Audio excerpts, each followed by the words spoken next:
Hello friends, नमस्कार। Welcome to my channel. बहुत बहुत स्वागत है आप लोगों का हमारे चैनल एजुकेशनल एकेडमी पे। तो चलिए स्टार्ट करते हैं आज का सेशन। ठीक है, तो जल्दी से जुड़ जाएं और जल्दी से सेशन को शेयर कर दीजिए। तो हम लोग स्टार्ट करते हैं आज का सेशन। सबको गुड इवनिंग, सबको नमस्कार। तो जुड़ जाएं जल्दी से और सेशन को थोड़ा सा शेयर कर दीजिए। बस यही छोटी सी रिक्वेस्ट है, इस सेशन को थोड़ा सा शेयर कर दीजिए। ओके, तो हम लोग स्टार्ट करते हैं आज का सेशन।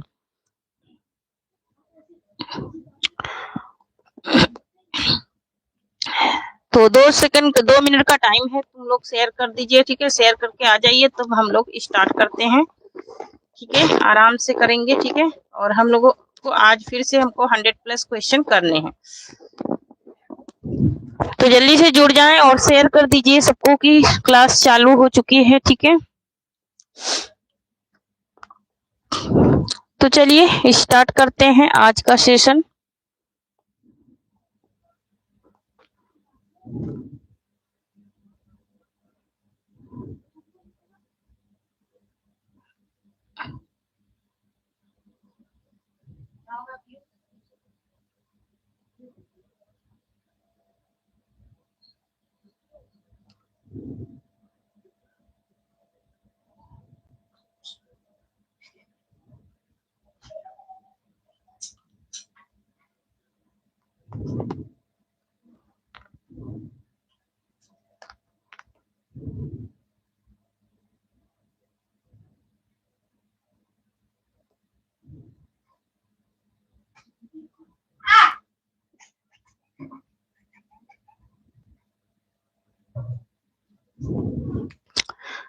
तो आज का हमारा पहला क्वेश्चन है कि प्रत्येक देश का साहित्य वहां की जनता की चित्रवृत्ति का संचित प्रतिबिंब होता है।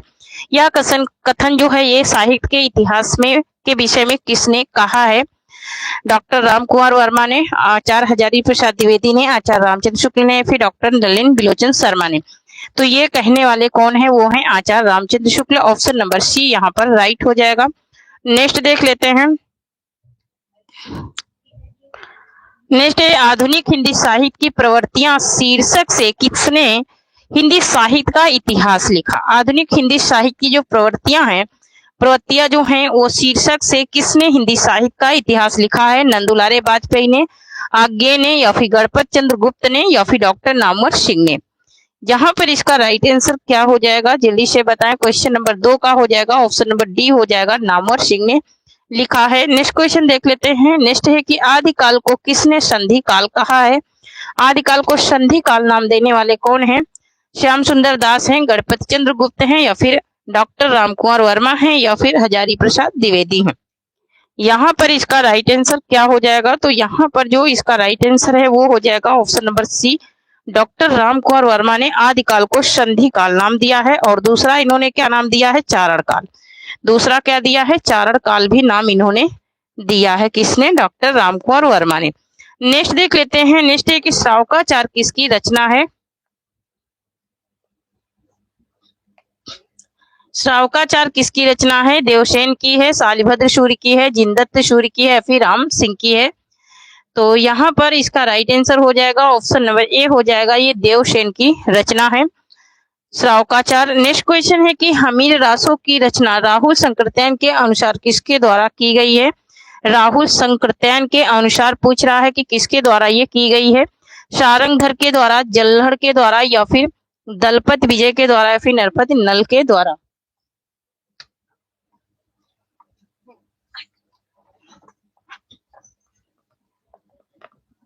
तो ये रचना जो है हमीर रासो जो राहुल संकृत्यायन है उनके अनुसार पूछ रहा है, तो उनके अनुसार ये जल्लड़ के द्वारा की गई है। नेक्स्ट देख लेते हैं। नेक्स्ट है कि निम्नलिखित में किसके रचनाकार नल सिंह है? कौन सी रचना है जो नल सिंह की है? कुमार राड़े नहीं, कुमार रासो होगा यहाँ पर। कुमार रासो, विशलदेव रासो, विजयपाल रासो, या फिर जय चंद्र प्रकाश। तो यहाँ पर इसका राइट आंसर हो जाएगा ऑप्शन नंबर सी हो जाएगा, विजयपाल रासो की रचना की है तो थोड़ा सा शेयर कर दीजिए, बस यही छोटी सी रिक्वेस्ट है कि थोड़ा सा शेयर कर दीजिए तो हम लोग स्टार्ट वापिस से कर देते हैं, ठीक है।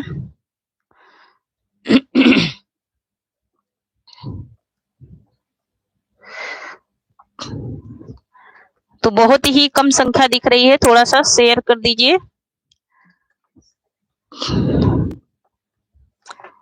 नेक्स्ट क्वेश्चन देख लेते हैं। नेक्स्ट है कि देशल ववना सब जन मिठा ते तैसन जपो अवहट्टा किसकी पंक्तियां हैं। देखिए ये कितने बार रिपीट होती हैं, ये हर दूसरी प्रैक्टिस सेट में ये मिली जाती हैं पंक्तियां, ठीक है। तो ये क्यों मिलती हैं, क्योंकि ये बार बार एग्जाम में आई हैं इसलिए ये रिपीट हो रही हैं, ठीक है। तो यहाँ पर ये विद्यापति की पंक्तियां हैं, ऑप्शन नंबर यहाँ पर बी राइट हो जाएगा।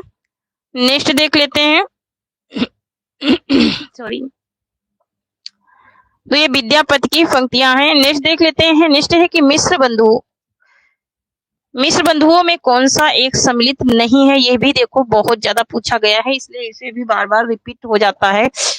कृष्ण बिहारी, गणेश बिहारी मिश्र या फिर श्याम बिहारी मिश्र या फिर सुखदेव बिहारी मिश्र, इसमें कौन शामिल नहीं है, ये बात पूछी जा रही है। तो यहाँ पर जो शामिल नहीं है उनकी बात हो रही है। कई बार ये क्वेश्चन में पढ़ा चुकी हूँ क्योंकि ये हर दूसरी प्रैक्टिस में ये क्वेश्चन मिल ही जाता है। तो यहाँ पर इसका राइट आंसर हो जाएगा कृष्ण बिहारी मिश्र। कृष्ण बिहारी मिश्र का ये जिक्र नहीं हुआ है। तो यहाँ पर मैंने बताया था एक ट्रिक कि शुक श्याम सुख गणेश, है ना, क्या बताई थी मैंने, श्याम सुख गणेश। जब मैं कंटेंट पढ़ा रही थी श्याम सुख गणेश, श्याम सुख और गणेश, बस ये तीन नाम याद रखिए, श्याम सुख गणेश, तो समझ में आ जाएगा। नेक्स्ट है कि पृथ्वीराज रासो की शैली किस प्रकार की है। राजस्थानी शैली है, ब्रजभाषा है, डिंगल है या फिर फिंगल है। पृथ्वीराज रासो की शैली पूछ रहा है कि शैली जो है ये किस प्रकार की है। डिंगल में लिखा गया है, डिंगल शैली में लिखा गया है। नेक्स्ट है कि राउलवेल ग्रंथ की नायिका का क्या नाम है। राउलवेल ग्रंथ की जो नायिका है वो कौन सी है। कोशा है, संयोगिता है, राहुल है या फिर पहुवती है।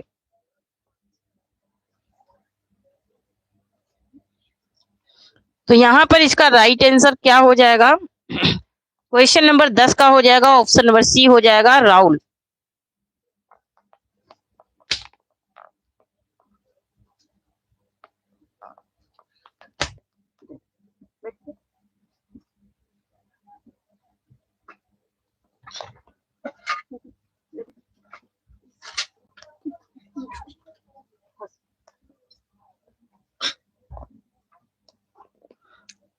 नेक्स्ट क्वेश्चन देख लेते हैं। नेक्स्ट है कि ब्रह्म संप्रदाय के संस्थापक मध्वाचार्य का पूर्ण नाम क्या था। मध्वाचार्य का पूर्ण नाम पूछ रहा है। क्या विष्णु स्वामी था या फिर कृष्ण देव था या फिर आनंद तीर्थ था या फिर तेज देव था। यहाँ पर इसका राइट आंसर क्या हो जाएगा, क्वेश्चन नंबर 11 का हो जाएगा, ऑप्शन नंबर सी हो जाएगा, तीर्थ देव था इनका पूर्व नाम, पहले का नाम। नेक्स्ट क्वेश्चन है कि निम्नलिखित में को सुमेलित कीजिए।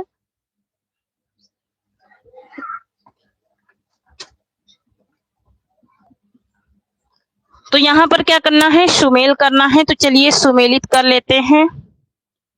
तो यहाँ पर देखिए मंझन की रचना कौन सी है। तो मंझन की रचना है मधुमालती।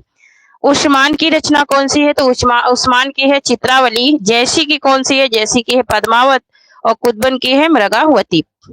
तो यहाँ पर क्या हो जाएगा 2 3 1 4, 2 3 1 4 किसमें है। तो यहाँ पर देख लेते हैं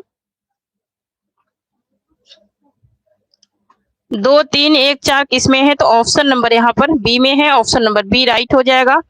नेक्स्ट है कि आरती कीजिए हनुमान लला की दुष्ट दलन रघुनाथ कला की पंक्तियां ये किस रचनाकार की हैं। क्या ये तुलसीदास की हैं, फिर रामानुजाचार्य की है, फिर आनंद तीर्थ की है, फिर रामानंद की है।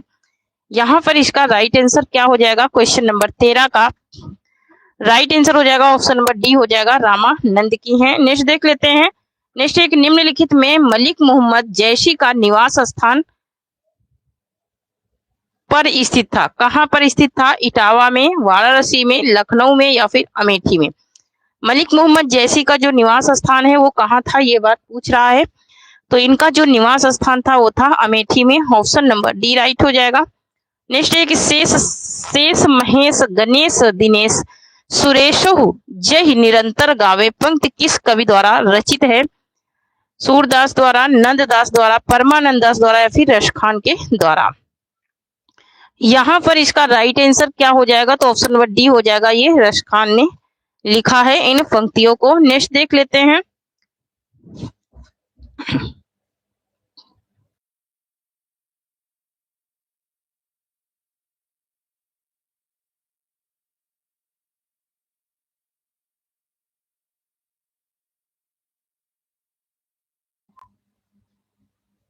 नेक्स्ट देख लेते हैं। नेक्स्ट है कि गोद लिए हुलसी फिरे तुलसी सो सुत होए पंक्ति किस कवि की द्वारा रचित है? तुलसीदास द्वारा, रहीमदास द्वारा, नंददास द्वारा या फिर केशव दास के द्वारा?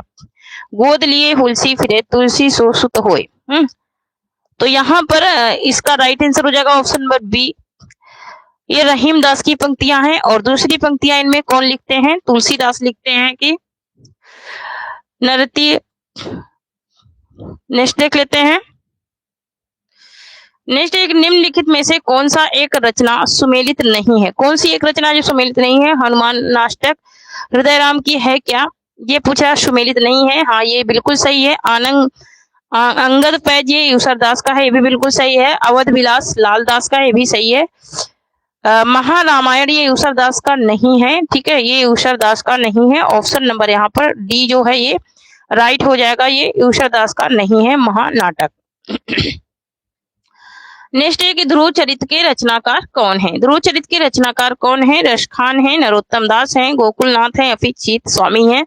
यहाँ पर इसका राइट आंसर क्या हो जाएगा? क्वेश्चन नंबर 18 का हो जाएगा ऑप्शन नंबर बी, नरोत्तम दास है। नेक्स्ट है कि गोस्वामी तुलसीदास के दीक्षा गुरु का क्या नाम था? दीक्षा गुरु की बात हो रही है, रामानुजाचार्य था या फिर रामानंद था या फिर नरिहर दास था या फिर ज्ञानदेव था? गोस्वामी तुलसीदास के दीक्षा गुरु की बात हो रही, तो दीक्षा गुरु इनके कौन थे ये बात पूछी जा रही, तो वो थे नरिहर दास। नेक्स्ट क्वेश्चन है कि उज्जवल नीलमणि के रचनाकार हैं? रूप गोस्वामी है, जीव गोस्वामी है, परमानंद दास है या फिर नंद दास है?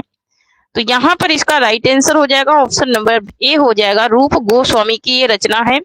नेक्स्ट है कि केशव को कभी हृदय नहीं मिला था, यह कहकर किस आलोचक ने केशव को हृदयहीन कवि घोषित किया था? आचार्य हजारी प्रसाद द्विवेदी ने, आचार्य रामचंद्र शुक्ल ने, नंदुलारे वाजपेयी ने, फिर डॉक्टर रामकुमार वर्मा ने?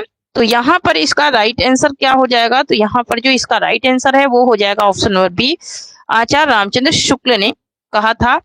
नेक्स्ट है कि भाषा भूषण के रचनाकार हैं? भाषा भूषण किसकी रचना है? पद्माकर की है, भूषण की है, चिंतामणि की है, फिर जसवंत सिंह की है?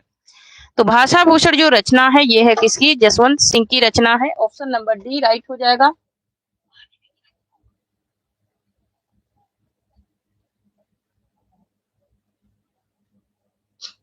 नेक्स्ट है कि निम्नलिखित में कौन सी रचना भिखारी दास की है? भाव विलास है, काव्य विवेक है या फिर काव्य मीमांसा है या फिर काव्य निर्णय है? भिखारी दास की रचना पूछ रहा है और इनकी जो रचना पूछ रहा है बहुत ही इंपॉर्टेंट है, ये काव्य निर्णय है, ये बहुत ज्यादा पूछा जाता है इनका।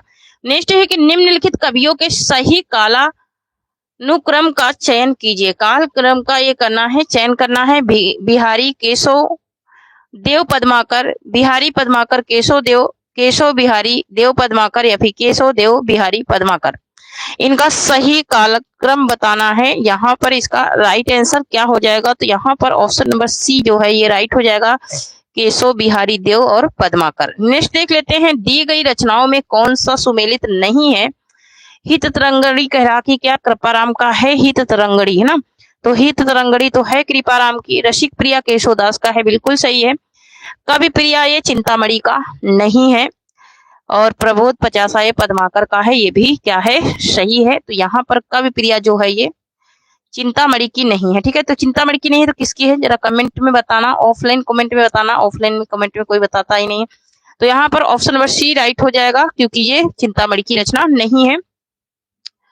नेक्स्ट है, रस केली वल्ली किस कवि की रचना है? रस केली वल्ली जो है ये किसकी रचना है? पद्माकर की है, घनानंद की है, ठाकुर की है, फिर सूदन की है? तो यहाँ पर इसका राइट आंसर क्या हो जाएगा?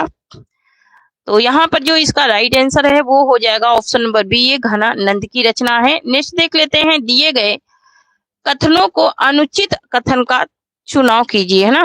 जो कथन है उनके अनुचित, अनुचित मतलब कि जो सही नहीं है। तो ये कह रहा है बिहारी सत्सई की रचना राजा जयचंद के आग्रह पर की गई। फिर कह रहा है कि बिहारी सत्सई में 713 दोहे हैं, बिल्कुल सही बात है। बिहारी सत्सई में कल्पना की अपार शक्ति, ये बात भी सही है।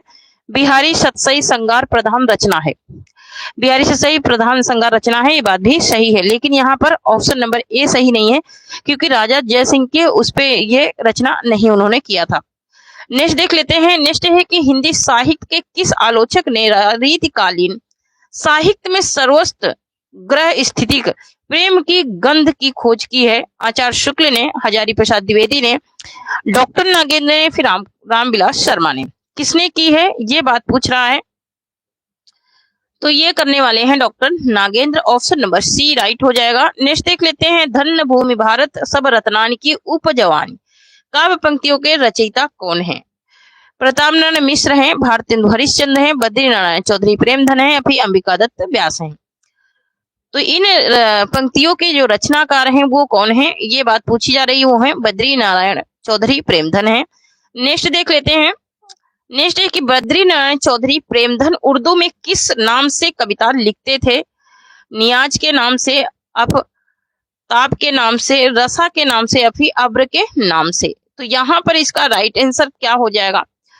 तो जो लोग साहित्य और जीके दोनों की तैयारी कर रहे हैं, जैसे कि DSSB में जीके आती है, ठीक है, तो वहां पर आप लोग मेरे चैनल स्टडी जीके पर मैं लेती हूँ क्लास 9 बजे की, ठीक है, 9 बजे लाइव क्लास लेती हूँ, तो वहां पर जुड़िए, ठीक है, और चैनल को सब्सक्राइब कीजिए, तो वहां से आप लोगों को क्लास अच्छी अच्छी मिल जाएंगी। यहाँ पर देखिए ऑप्शन नंबर डी राइट हो जाएगा, अब्र के नाम से, अब्र के नाम से ये लिखते थे। नेक्स्ट है कि भारतेंदु हरिश्चंद्र के विषय में कौन सा कथन सत्य नहीं है?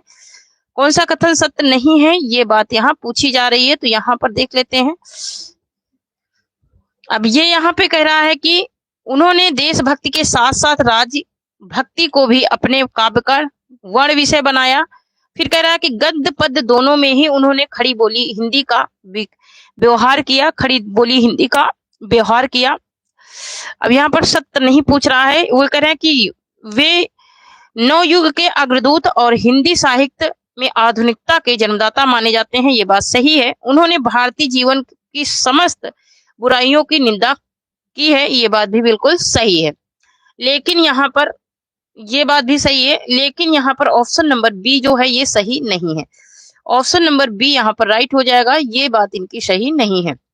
नेक्स्ट क्वेश्चन देख लेते हैं। नेक्स्ट एक, निम्नलिखित में कौन से साहित्यकार भारतेंदु मंडल से संबंधित नहीं थे?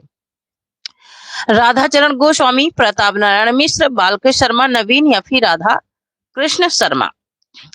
कौन शामिल नहीं थे भारतेंदु मंडल में? ठीक है, तो भारतेंदु मंडल में जो शामिल नहीं थे वो थे राधा कृष्ण शर्मा। नेक्स्ट क्वेश्चन है कि यह आंख बड़ी बाला है, इसका आना जाना उठना बैठना सब बुरा है, यह किसने लिखा है? यह किसने लिखा है? पंडित बद्री नारायण चौधरी ने, लाला श्रीनिवास दास ने, प्रताप नारायण मिश्र ने, बालकृष्ण भट्ट ने। किसने इसे लिखा है ये बात पूछ रहा है, तो ये लिखने वाले हैं कौन? बालकृष्ण भट्ट। नेक्स्ट क्वेश्चन देख लेते हैं। नेक्स्ट है, निम्न में कौन सी रचना श्रीधर पाठक की नहीं है? इनकी रचना कौन सी नहीं है? जर्ज वंदना, बाल विधवा, भारतोत्थान, या फिर पद्म प्रसून?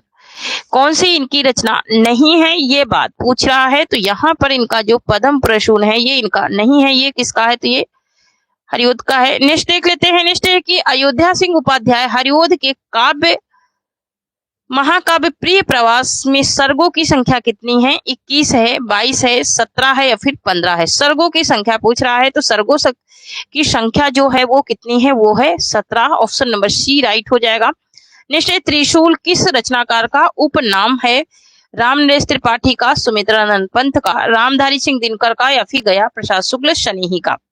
त्रिशूल उपनाम से कौन लिखते थे ये बात पूछेगा, ठीक है, या फिर त्रिशूल उपनाम कौन से रचनाकार का था, या फिर त्रिशूल वास्तविक नाम किसका था? ठीक है, तो ये था,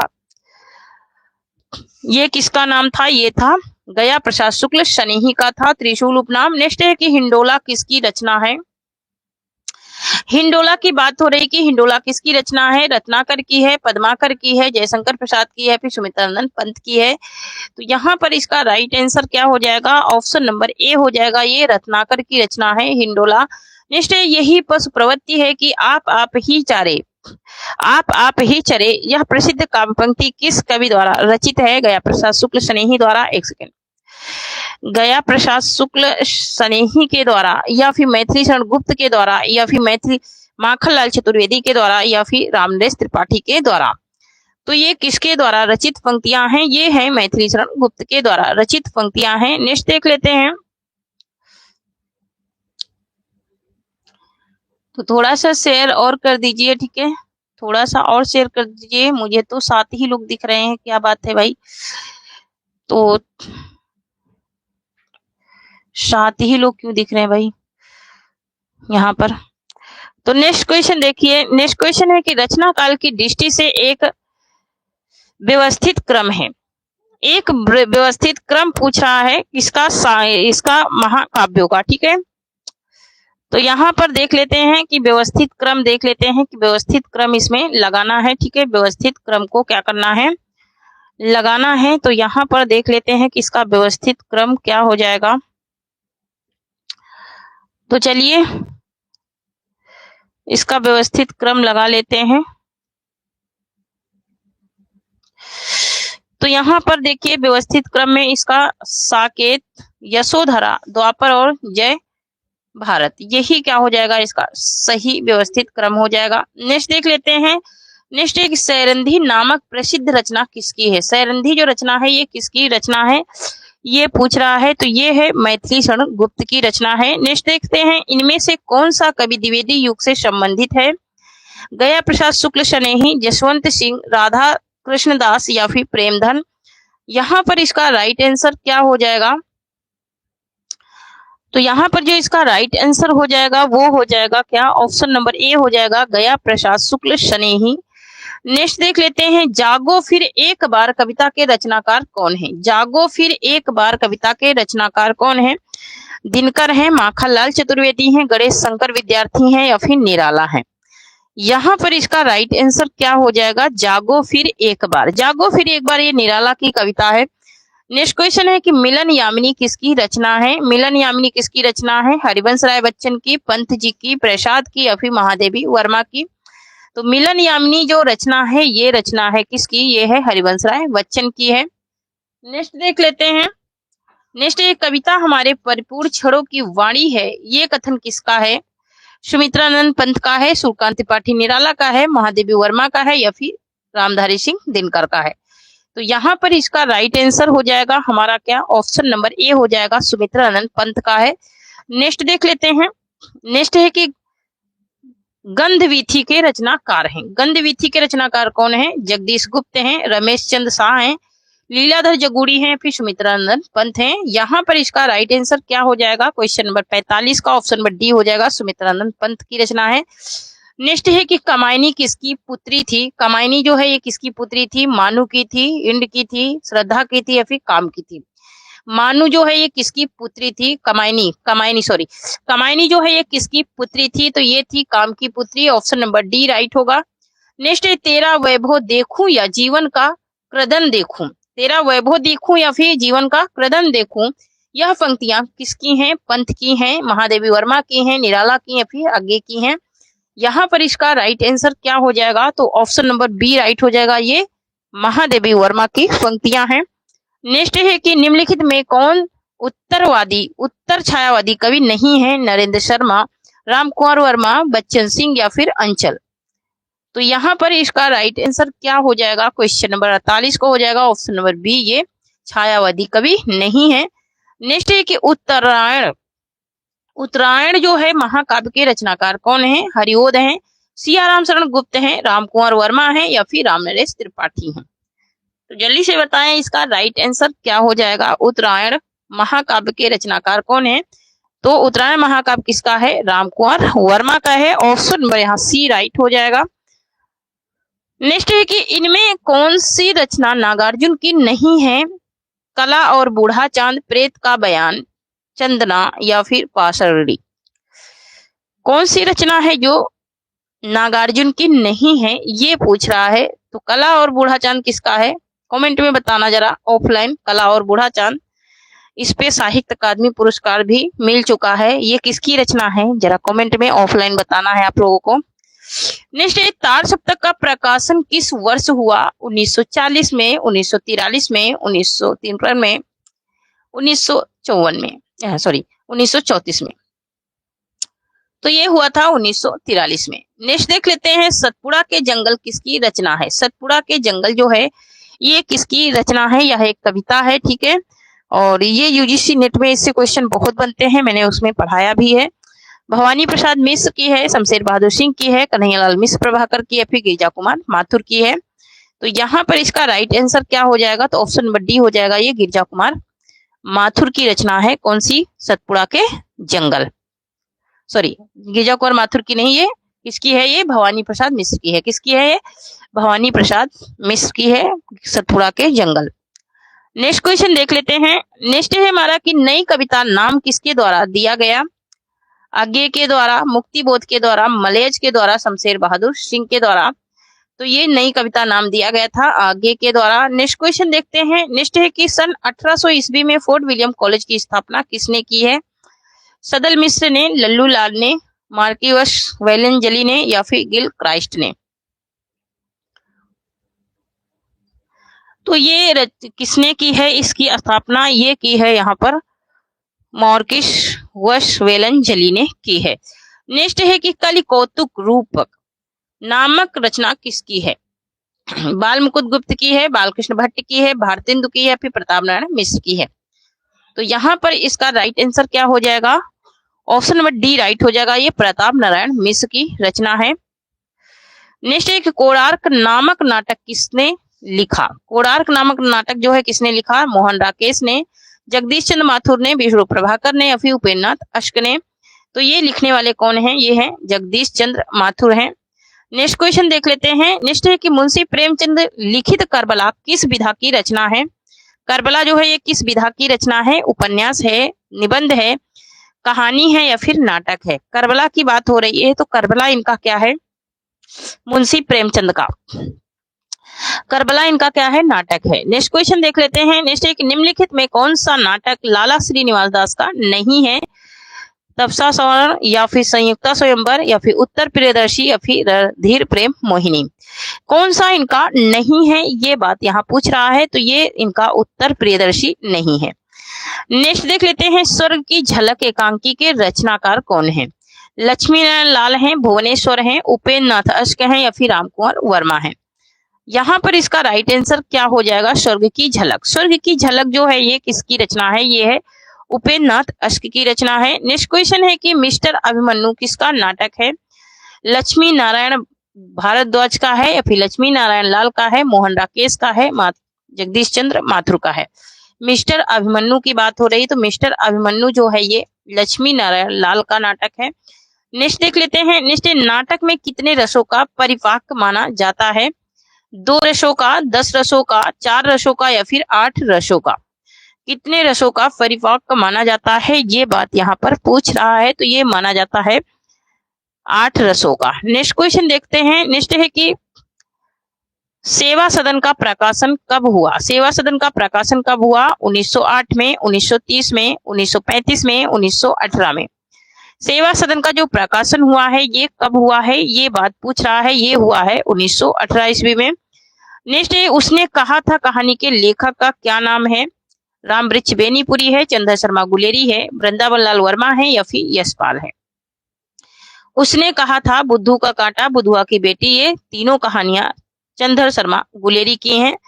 नेक्स्ट क्वेश्चन है, विचित्र जीवन था इनका, घर में 2-4 बर्तनों के सिवाय कोई संपत्ति नहीं, फटे चित्रों से अपनी नंगता को ढके जाते थे और संसार की चिंताओं से मुक्त, कर्ज से लदे। यह कथन किस कहानी में उद्घृत है? ये कथन किस कहानी में है, ये बात पूछ रहा है। पूस की रात में है, कफन में है, पंच परमेश्वर में है, या फिर बड़े घर की बेटी? ये सारी ही कहानियां किसकी हैं? ये प्रेमचंद की कहानियां हैं। अब ये इसमें इन जो लाइनें दी हैं इनका जिक्र किस कहानी में हुआ है, ये बात यहाँ पर पूछ रहा है ना। तो इसमें कफन में है इसका जिक्र, ठीक है। कफन के लिए भी पैसा नहीं होता है, बिज्जू और माधव दोनों जाते हैं कफन खरीदने और दोनों कफन के पैसे से भी शराब पीते और पूड़ियाँ खा जाते हैं ना। तो ये इस कहानी का बड़ा ही विचित्र हाल था और पढ़ो तो बहुत ही इमोशनल कर देने वाली कहानी है। नेक्स्ट है कि कर्मनाशा की हार किसका कहानी संग्रह है। कर्मनाशा की हार ज्ञानरंजन का है, धर्मवीर भारती का है, शिव प्रसाद सिंह का है, फिर मार्कंडे का है। यहाँ पर इसका राइट आंसर क्या हो जाएगा, तो यहाँ पे जो इसका राइट आंसर वो हो जाएगा ऑप्शन नंबर सी, शिव प्रसाद सिंह का है। नेक्स्ट देख लेते हैं। नेक्स्ट है ठिठुरता हुआ गणतंत्र किसकी रचना है। हजारी प्रसाद द्विवेदी की है, भगवती चरण वर्मा का है, शरद जोशी का है, फिर हरिशंकर परिचाई का है। ठिठुरता हुआ गणतंत्र, तो ठिठुरता हुआ जो गणतंत्र है ये है हरिशंकर परिचाई का है। नेक्स्ट क्वेश्चन देखते हैं। नेक्स्ट एक रसज्ञ रंजन किसका निबंध संकलन है। महावीर प्रसाद द्विवेदी का, हजारी प्रसाद द्विवेदी का, डॉक्टर गुलाब राय का, श्याम सुंदर दास का। ये समझिए कि बहुत ही इंपॉर्टेंट रचना है ना। तो ये है महावीर प्रसाद द्विवेदी का रसज्ञ रंजन, ये जो महावीर प्रसाद द्विवेदी का क्या है, ये निबंध संकलन है। ऑप्शन नंबर ए यहाँ पर राइट हो जाएगा। नेक्स्ट देख लेते हैं।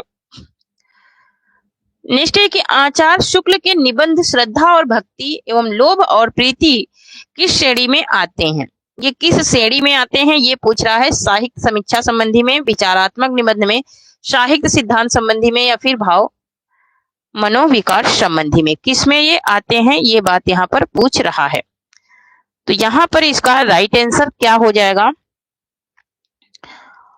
तो यहाँ पर जो इसका राइट आंसर है वो क्या हो जाएगा ये बात यहाँ पर पूछ रहा है। तो यहाँ पर एक सेकेंड, यहाँ पर इसका जो राइट आंसर है वो हो जाएगा ऑप्शन नंबर डी हो जाएगा, भाव एवं मनोविकार संबंधी। क्या हो जाएगा, भाव एवं मनोविकार संबंधी हो जाएगा। नेक्स्ट देख लेते हैं। नेक्स्ट है कि हिंदी आलोचना का इतिहास किस काल से माना जाता है। भक्ति काल से, आधुनिक काल से, वीर गाथा काल से, फिर आदि काल से। यहाँ पर इसका राइट आंसर क्या हो जाएगा, क्वेश्चन नंबर 69 का राइट आंसर हो जाएगा ऑप्शन नंबर बी हो जाएगा, ये आधुनिक काल से माना जाता है। नेक्स्ट देखते हैं। नेक्स्ट है कि प्रकृतिवाद किसकी कृति है। प्रकृतिवाद जो है ये किसकी कृति है।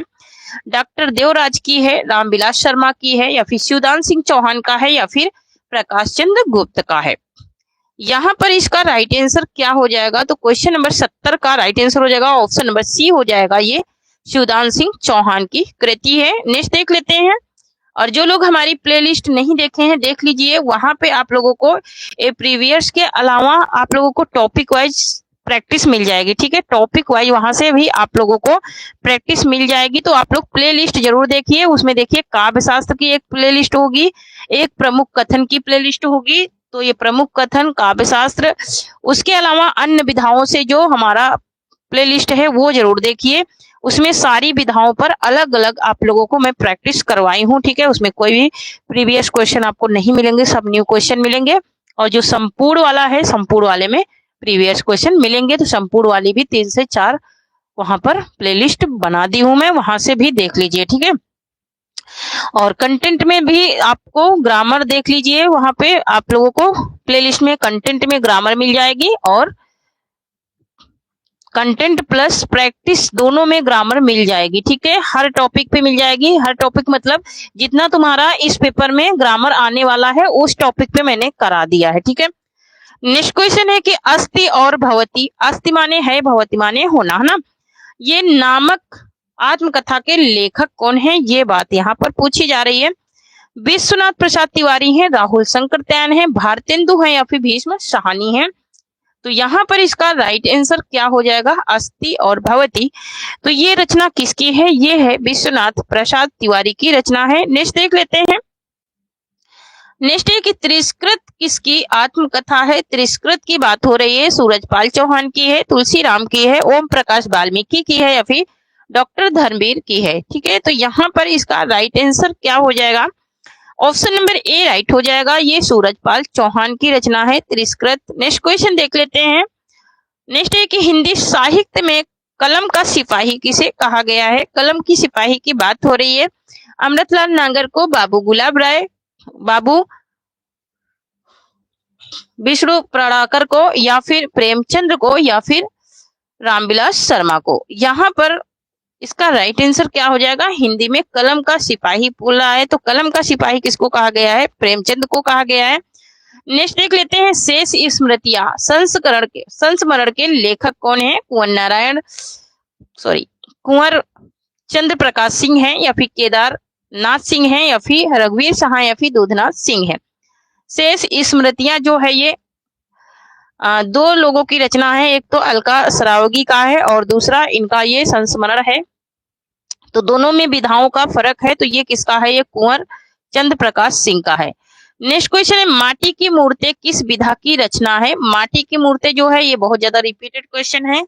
रिपोर्टाज है, रेखा चित्र है, निबंध है, या फिर आत्मकथा है? तो माटी की मूर्तें जो है ये रामवृक्ष बेनीपुरी की रचना है, ये रेखा चित्र है इनका। नेक्स्ट क्वेश्चन है कि तिब्बत की सीमा पर किसकी रचना है?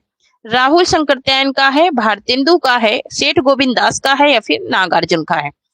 यहाँ पर इसका राइट आंसर क्या हो जाएगा? क्वेश्चन नंबर 76 का हो जाएगा, ऑप्शन नंबर ये किसका है? ये राहुल शंकरत्यायन का है। तिब्बत की सीमा पर ये इनका यात्रा वृतांत है।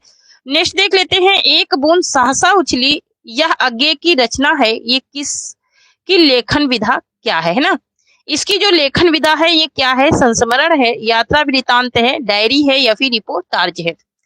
तो यहाँ पर इसका राइट आंसर हो जाएगा ऑप्शन नंबर बी हो जाएगा, यात्रा वृतांत है ना। मैंने बताया ना, अन्य विधाओं पे देखो तो वहां पे संस्मरण, डायरी और रिपोर्टाज, कहानी, उपन्यास, नाटक, इन सब विधाओं पे आप लोगों को रचनाएं मिल जाएंगी। ठीक है, हमारी अन्य विधाओं वाली प्रैक्टिस पे। ठीक है, नेक्स्ट देख लेते हैं। नेक्स्ट है, कवि वचन सुधा पत्रिका के प्रकाशन का आरंभ वर्ष है? 1879 है, 1867 है, 1865 है, 1868 है? कवि वचन सुधा का जो प्रकाशन वर्ष है इसकी बात कर रहा है, तो इसका जो प्रकाशन वर्ष है वो है 1868। नेक्स्ट क्वेश्चन देख लेते हैं, सरस्वती पत्रिका के संपादन का भार हजारी प्रसाद द्विवेदी ने कब ग्रहण किया? तो हजारी प्रसाद द्विवेदी ने ग्रहण किया था 1903 ईस्वी में। नेक्स्ट क्वेश्चन देख लेते हैं। नेक्स्ट एक, निम्नलिखित में किस आचार्य ने काव्य गुणों की संख्या 10 मानी है? भोजराज ने, क्षेमेंद्र ने, वामन ने, या फिर भरत मुनि ने? किसने 10 संख्या मानी है किसकी? काव्य गुणों की। तो काव्य गुणों की 10 संख्या मानने वाले आचार्य कौन है? ये बात यहाँ पर पूछी जा रही है। तो ये मानने वाले आचार्य हैं कौन से? वो है ऑप्शन नंबर डी, भरत मुनि है। नेक्स्ट देख लेते हैं, वाक्यम रसात्मक काव्यम कथन किस आचार्य का है? ये किस आचार्य का कथन है? ये है विश्वनाथ का कथन है, ऑप्शन नंबर ए राइट हो जाएगा। नेक्स्ट है कि काव्यालंकार सूत्र किसकी रचना है? काव्यालंकार सूत्र जो है ये किसकी रचना है? भामा की है, वामन की है, रुयट की है, या फिर शंकुक की रचना है? यहाँ पर इसका राइट आंसर क्या हो जाएगा? क्वेश्चन नंबर 82 का हो जाएगा, ऑप्शन नंबर बी हो जाएगा, ये वामन की रचना है काव्य अलंकार सूत्र। नेक्स्ट क्वेश्चन है, शब्द की शक्तियां कितने प्रकार की होती हैं? शब्द की शक्तियां कितने प्रकार की होती हैं? ये बहुत पूछ रहा है, 5 प्रकार की, 6 प्रकार की, 2 प्रकार की, या फिर 3 प्रकार की? तो शब्द शक्तियां कितने प्रकार की होती हैं ये बात पूछ रहा है, वो होती हैं 3 प्रकार की। नेक्स्ट क्वेश्चन है, ओज गुण का संबंध किस रस से है? रौद्र रस से, श्रृंगार रस से, करुण रस से, या फिर शांत रस से?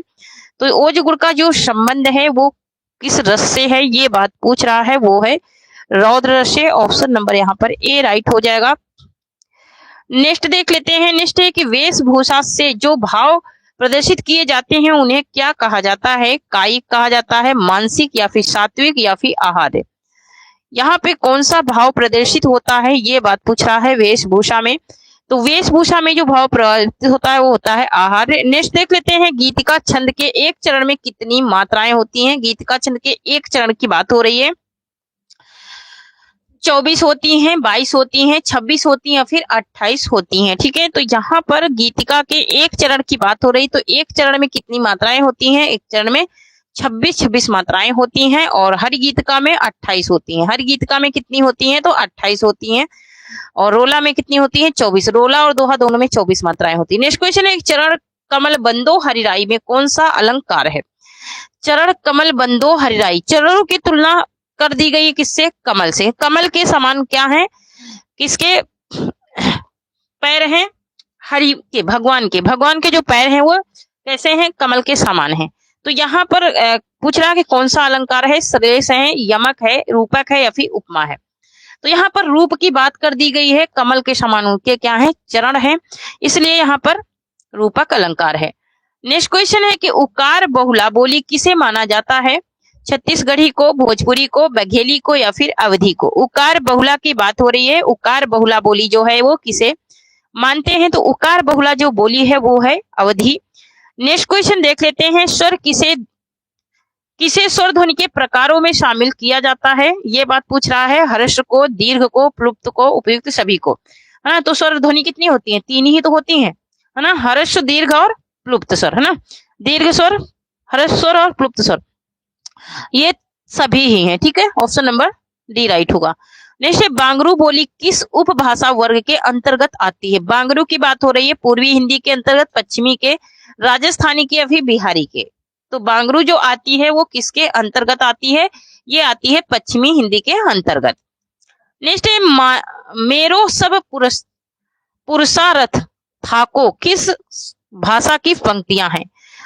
मेरो सब पुरुषार्थ थाको किस भाषा की ये पंक्तियां हैं? ब्रज भाषा की, भोजपुरी की, मैथिली की या फिर अवधी की? तो यहाँ पर इसका राइट आंसर हो जाएगा ऑप्शन नंबर ए, ये ब्रज भाषा की पंक्तियां हैं। निश्चय, सिंधी भाषा का जन्म किस अभ्रंश से हुआ है? सिंधी भाषा का जो जन्म है उसकी बात हो रही है। ब्रचड़ से हुआ है, मगधी से हुआ है, अर्धमागधी से हुआ है या फिर शौर सैनी से हुआ है? किस भाषा से इसका जन्म हुआ है सिंधी का? तो सिंधी भाषा का जो जन्म हुआ है वो हुआ है ब्रचड़ से। ऑप्शन नंबर ए यहाँ पर राइट हो जाएगा। नेक्स्ट देख लेते हैं। नेक्स्ट एक निम्नलिखित भाषाओं का एक सही अनुक्रम है। तो सही अनुक्रम की यहाँ पर बात पूछ रहा है। अभ्रंश, प्रकट, पाली, अवहट, नहीं ये तो नहीं है। प्रकट, पाली, अवहट, अभ्रंश ये भी नहीं है। प्रकट, पाली, प्रकट, अभ्रंश, अवहट, हाँ ये सही है। ऑप्शन नंबर सी यहाँ पर राइट हो जाएगा। नेक्स्ट देख लेते हैं। नेक्स्ट, संविधान की किस अनुसूची का संबंध भाषाओं से है? संविधान की कौन सी अनुसूची है जिसका संबंध भाषाओं से है? 6ठी का, 7वीं का, 8वीं का या फिर 9वीं का? कौन सी अनुसूची का संबंध भाषाओं से है? तो 8वीं अनुसूची का संबंध जो है ये भाषाओं से है। नेक्स्ट है कि निम्नलिखित में से कौन भाषा वैज्ञानिक नहीं है? ठीक है, भाषा वैज्ञानिक कौन से आचार्य नहीं है? सुनीत कुमार चटर्जी, धीरेन्द्र वर्मा, भोलानाथ तिवारी या फिर जयशंकर प्रसाद? भाषा विज्ञान की बात हो रही, वैज्ञानिक लिखा ना तो भाषा विज्ञान ही हो जाएगा, ठीक है, विज्ञान की। तो भाषा विज्ञान के जो वैज्ञानिक नहीं है वो है जयशंकर प्रसाद नहीं है। निश्चय, विद्यापति के पद किस भाषा में रचित हैं? अवधी भाषा में, मैथिली में, पिंगल में या फिर डिंगल में? विद्यापति के जो पद हैं ये सबसे ज्यादा किस में रचित हैं, यही बात पूछ रहा है। ये सबसे ज्यादा मैथिली में इन्होंने लिखा है। नेक्स्ट देख लेते हैं। हिंदी को संघ की राजभाषा बनाने का जो प्रस्ताव संसद में पारित हुआ उसके प्रस्तावक कौन थे? उसके जो प्रस्तावक थे वो कौन थे? श्री गोपाल स्वामी अयंकर थे, राज गोपालाचारी थे या फिर राजर्षि पुरुषोत्तम दास टंडन थे या फिर पंडित जवाहरलाल नेहरू थे? यहाँ पे इसका राइट आंसर जो है वो हो जाएगा ऑप्शन नंबर ए हो जाएगा, गोपाल स्वामी अयंकर थे। नेक्स्ट देख लेते हैं। नेक्स्ट है कि प्राचीन का विलोम शब्द है। प्राचीन का विलोम शब्द क्या हो जाएगा? अर्वाचीन हो जाएगा, नया हो जाएगा, ऐतिहासिक हो जाएगा या फिर पुराना हो जाएगा। ठीक है, तो प्राचीन का क्या हो जाएगा यहाँ पर? इसका राइट आंसर हो जाएगा हमारा क्या? ऑप्शन नंबर ए हो जाएगा, अर्वाचीन हो जाएगा। नेक्स्ट देख लेते हैं। हा और विसर्ग के उच्चारण स्थान को क्या कहते हैं? हा के उच्चारण स्थान को और विसर्ग के उच्चारण स्थान को क्या कहते हैं? कंठ कहते हैं, तालु कहते हैं, मूर्धा कहते हैं, फिर दंत कहते हैं ना। जब हम बोलते हैं और बोलते टाइम पर हमारा साउंड कहाँ से निकलता है? तो कंठ से निकलता है। हा और अनुस्वर में क्या? अंग आहा, अंग आहा, है ना। कहाँ से निकल रहा है? अनुनासिक कंठ हो जाएगा वहां पर अनुस्वर विसर्ग का। ठीक है, तो यहाँ पर विसर्ग का क्या है? आहा, है ना। तो विसर्ग का आहा है, ये भी कंठ से निकल रहा है, और हा का भी क्या है? हा, तो ये भी कंठ से निकल रहा है, हमारे गले से आवाज आ रही है। नेक्स्ट क्वेश्चन है कि निम्नलिखित में कौन सी ध्वनि साघोष ध्वनि है? सा है, वाह है या फिर शाह है? साघोष ध्वनि की बात हो रही है। इसमें से 2 से 3 क्वेश्चन बन जाते हैं। ठीक है, तो यहाँ पर इसका राइट आंसर हो जाएगा ऑप्शन नंबर सी, वाह जो है ये साघोष ध्वनि है। नेक्स्ट देख लेते हैं। निम्न में से कौन सा शब्द सर्वनाम है? कौन सा शब्द है जो सर्वनाम शब्द है? ये बात पूछ रहा है। काशी, मोटा, यमुना या फिर यह? सर्वनाम शब्द की बात कह रहा तो यह जो है ये सर्वनाम है। मोटा क्या है? मोटा ये विशेषण है। काशी संज्ञा है, यमुना भी संज्ञा है। नेक्स्ट है मुझे उसका मधुर गाना अच्छा लगता है। इस वाक्य में क्रिया विशेषण पद कौन सा है? मुझे उसका मधुर गाना अच्छा लगता है, क्रिया विशेषण पद की बात हो रही है।